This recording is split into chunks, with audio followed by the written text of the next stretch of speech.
Shall we check the first one? Alright. Okay, wait, here. Ito pala. Ibang question to. When do you think, so ito yung, sino nagpadala nito? Taas ang kamay. Ako! But the question is, when do you think you feel the cutest? 저는 제가 귀엽다고 느낀 적은 없는 거예요. No, I never really thought I was cute. 사람들이 귀엽다고 해주시니까 귀여운가 보다 하지 제가 저를 귀엽다라고 느낀 적은 없는 거예요. Well, it's just really the fans, the Minos that tells me that I'm cute, so siguro cute ako. But personally, I never really saw myself na cute ako.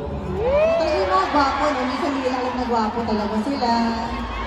Yes, do you think he's cute? Taas ang kamay if you think he's cute.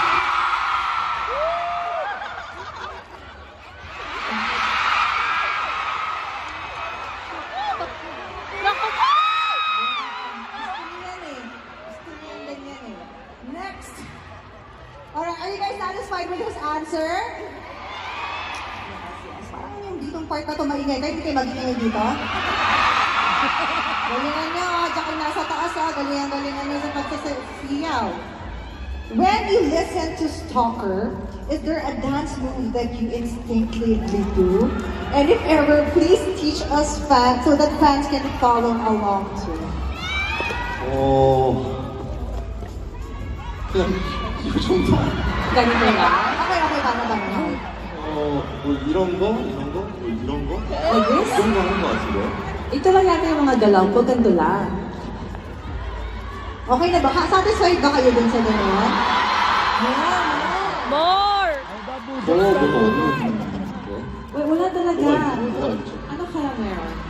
의식하고 하지 않기 때문에 저도 Well, I don't really like, prepare the choreography. Parang impromptu kasi talaga to. Oh, sige.